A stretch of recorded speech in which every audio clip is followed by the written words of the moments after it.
guys, do you know there are some people who just seem to have like really weird things happen to them all the time, and like just like, oh my god, I have this crazy story to tell you, blah blah blah. Like, there are some people who are like that.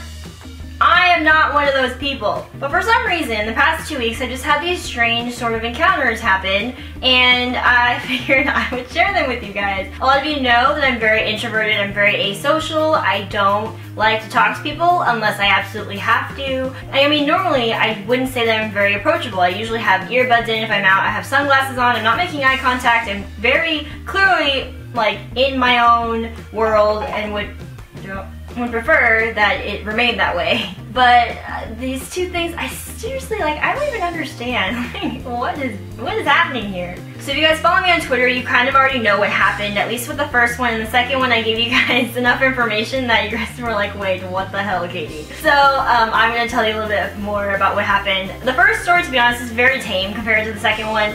It was long story, or really short story, even shorter. I was walking to class and this guy needed help finding something. He said he was an exchange student, and he asked me if we could be friends, and for some reason my brain told me to say yes. He asked me to put my name into his phone so that he could find me on Facebook, and he did, and he added me. I've yet to accept it, but I did give out my full name to a stranger because that is what my parents taught me. No. That was sarcasm, for anyone who didn't catch that. Okay. So that was story number one. Again, very tame compared to the yesterday's story. I actually filmed this yesterday and kind of wish that the footage turned out okay. The lighting was kind of just like crazy. I wasn't happy with it. But yeah, it was very fresh when I filmed it yesterday. Anyway, so a lot of you guys already know, if you follow me in any of my social media things, you know that I'm at Starbucks fairly often when I'm in school. I go there to study a lot, and I also edit videos there when I feel like getting out of my room and stuff like that. So I actually hadn't been there in a while. This is like the first time I went back there to study in a long time. I mean, I've only been back in school for a couple weeks now, so it was not a good one. It was not a good one. I feel like I should have known that this was going to be a bad day, because the two sides of the parking lot, like 4 or 5 rows of parking spots, were blocked off because they were repaving the parking lot. And this is a very busy shopping center, so finding parking was crazy, and I was just like, I'm gonna go home, like, this is not worth it. But I found a spot that was really far, but I decided to just go for it. Should have been just take the Omen, Katie, and just don't. So I go in Starbucks. I do find a seat though, which is nice. It's in the corner, which is perfect. Less people. It's great. So I was sitting in the corner. I got my drink. I was on my computer, had my earbuds in, like clearly just doing my own thing, working on my computer. This guy comes in. He has like 2 older men with him, and they come in and they're not ordering drinks, but I can hear them talking about how hot it is and how maybe that they'll get water or something. No offense if you're one of these people, but if you go to Starbucks and literally all you get is water and you walk out, like, I find that to be like really lame. I don't know. So anyway, he like waves his arm at me to get my attention, so I'm just like, take out one of my earbuds and like yes. And he asks me if it's okay if they sit next to me. First of all, there are 2 tables next to me that are empty of people, but there's drinks on one of them, and there's a purse on the other with newspapers. So clearly they're both occupied, just not currently.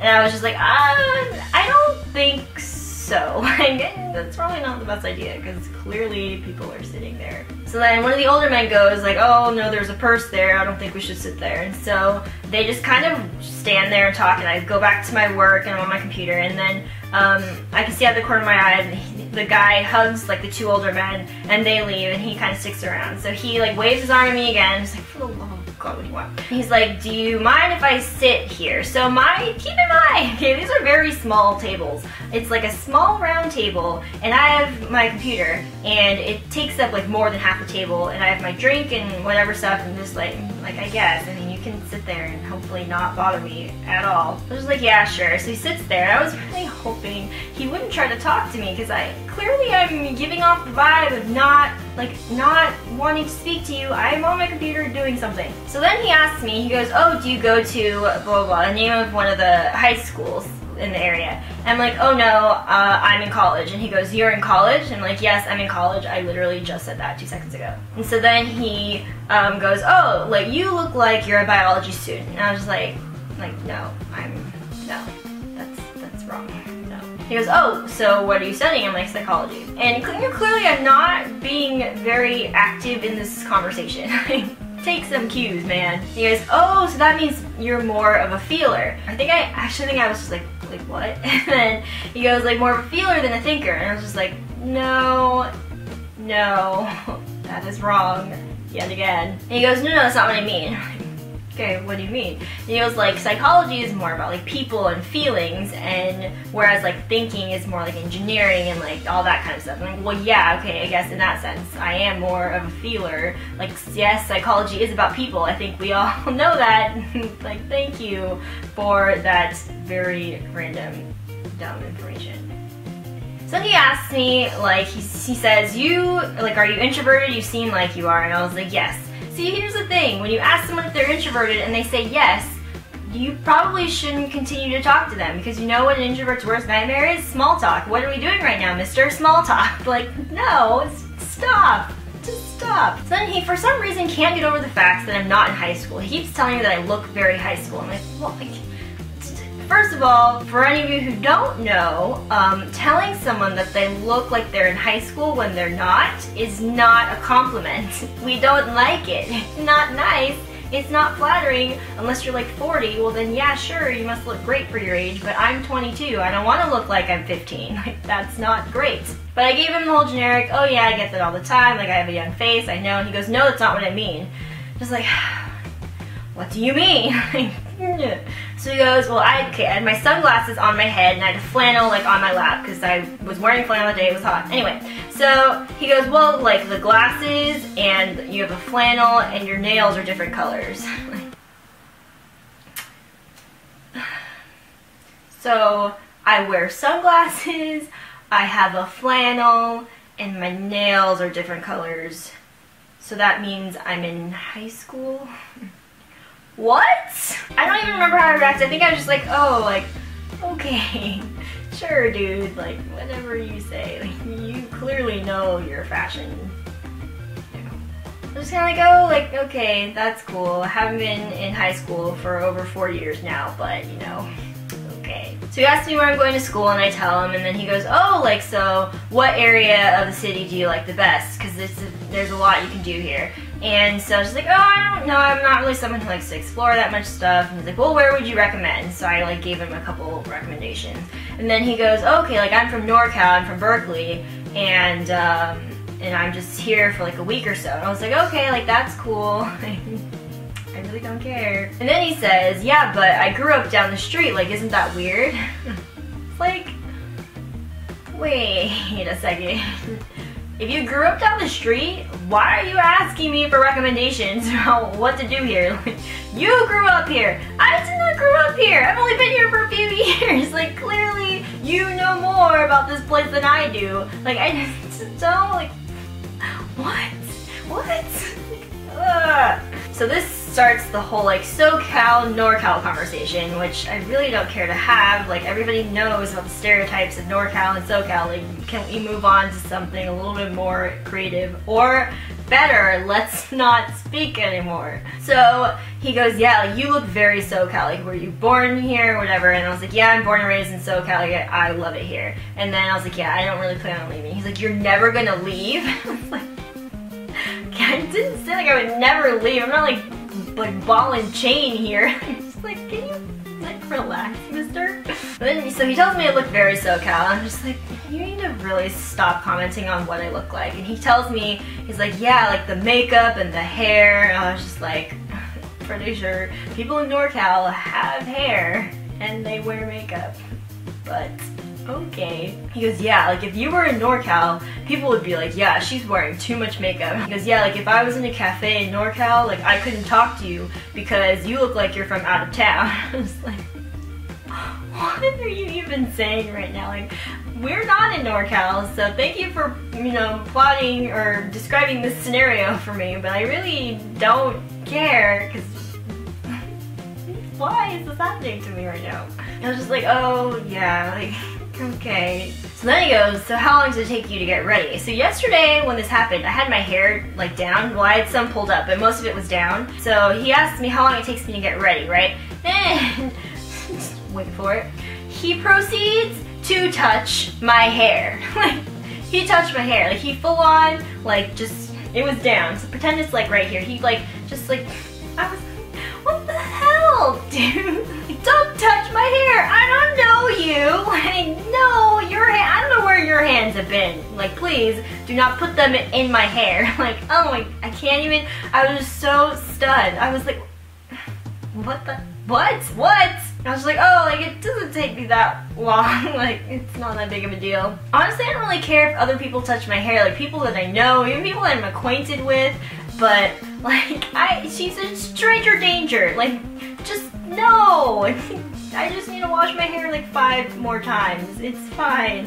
So then he proceeds to tell me about how NorCal, like, they're very much more like natural and the whole stereotype of like free love and whatever. I'm like, yes, I'm aware of this thing. Like, I know people from NorCal, like, I get it. Like, that's cool, whatever. And he goes, yeah, like, SoCal people look like they try like a lot harder. Like, they definitely put more effort and like care more, blah, blah, blah. I'm just like, I don't know, like, if he's trying to, I don't even know. Like, you are not, this is not a good conversation. Like, this is not, no, just what? Stop. Alright, so before he got there, I had been eating some goldfish crackers, baby goldfish crackers, because they're adorable, they're like teeny tiny, and I'm obsessed with them. And so I had them in a bag. I'd been eating them in class earlier that day, and I was just eating like the ones that I had left over as I was working. So they were sitting next to me, like right by my computer, and he goes, hey, like, I haven't had goldfish in a long time, can I have one? It's kind of weird that you're asking a stranger if you can eat their food, but I mean, I guess, like, sure. And so he has some, right? He's like, oh my god, I've been having them forever. I'm like, you just said that, but, you know, like, yeah, there's goldfish crackers. You can buy them at the grocery store. So I think that happened sometime amidst the SoCal, NorCal conversation. But then, later on, he asks me what I'm drinking. Like, see, I should have seen this coming, but I didn't. So I was like, oh, it's just a nice coffee. It's got caramel in it, like, whatever. Honestly, it was the first time I'd gotten this. I usually have, like, passion tea lemonade, or I get nice mocha, the occasional frappuccino. You guys know I have my, like, usual drinks, and this was not one of them, but, like, now I'm never gonna get it again because I'm, like, traumatized by this. So he goes, can I try some? And see, the thing is, like, people assume that, like, my brain, like, I have good reactions and, like, I'm analytical and whatever. But in the moment, like, my brain doesn't work any faster than anyone else's. If anything, it works 10 million times slower, because at this point, I said sure. I was just, like, in disbelief at the fact that I didn't say no. I was like, wait, like, that is not what I wanted to say. But then he drank some, and I was just like, I can't drink that anymore. Like, a stranger drank my drink, but I said yes, but I don't, like, we're not friends. Like, this is, I was just like, why is this currently happening to me? Like, this is the Twilight Zone, this is the Twilight Zone. Like, maybe he thought we were friends at this point or something because he touched my hair and he ate my food and now he was drinking my drink. Like, I don't know what was happening. I was just sitting there like, he's still here. It's been like 10 minutes and I just really want him to leave. Oh my god, it was really bad. It was so bad. So I think it was at this point that I was really just like not having it, and there was like a nice lull in the conversation. I was like, this is your exit out, my friend. Like, now you need to leave. Not my friend, you're not my friend. My strange Starbucks person, dude. So then he goes, so I should probably get going. I need to go help my uncle, which was one of the older men he was with. I was like, okay, and he goes, like, so I'll be like in town for probably like another week before I go back to Berkeley. Like, we should hang out sometime or something. I was like, like, maybe. I was like, hell no, we are not hanging out. And so then he proceeds to give me his phone, like, as in to give him my phone number, which, again, guys, brain doesn't function as quickly as I would like it to, because for some reason the message in my brain didn't get to my hands and I put my phone number in his phone. Where's the cone of shame? I need to be wearing it right now. So yeah, I gave him my number, which, see, I need a fake number. Someone needs to, I need like the rejection hotline phone number. For anyone who lives in LA, you guys know the area code 310, and he goes, 310, is that LA? I was like, yeah. He goes, that's so weird, it's so different from ours here. And I'm like, duh, it's different? Like, what are you even saying? Like, why would they even be close? Like, who, it's a freaking area code, just like, just go, just please, just go. I was just like, oh, like, yeah, that's really weird, oh my god, area codes, what? She goes, yeah, so, like, maybe we'll hang out or something. And I was just thinking, cool. So he leaves, he gets in line for Starbucks, and he goes and he orders water, which, water, yeah. So, if you guys are wondering what happened after that, he did text me like an hour, or like less than an hour after he left, I think, and he, let's see, I'll let you guys know what he said. He said, cool meeting you, Tyler, which is his name. And then I didn't respond, obviously. And then he texted me again today, and he says, hey Katie, looks like I'm leaving for the Bay soon. What's your schedule looking like? It's looking very empty of your name in it. That is what it's looking like. So I'm not texting him. But see, people, you should not give out your information to strangers. It's something that I've known since I was a child, and yet here we are in this strange situation of Katie should not ever be let out of the house, because apparently these are the things that happened to her. Moral of the story is don't talk to people ever unless you have to. And my chronic bitch face failed me, unfortunately, at this point in time. I need to really never smile, ever. Alright, so that's pretty much it. I don't think I'm going to be going to Starbucks anytime soon, at least not for the next week while I know he's still here. But yeah, so that's all I had to say for today. Stay cool, guys. It's getting pretty warm around here. And I don't really have anything else to say. That's my life. Okay, I'll see you guys later. Bye.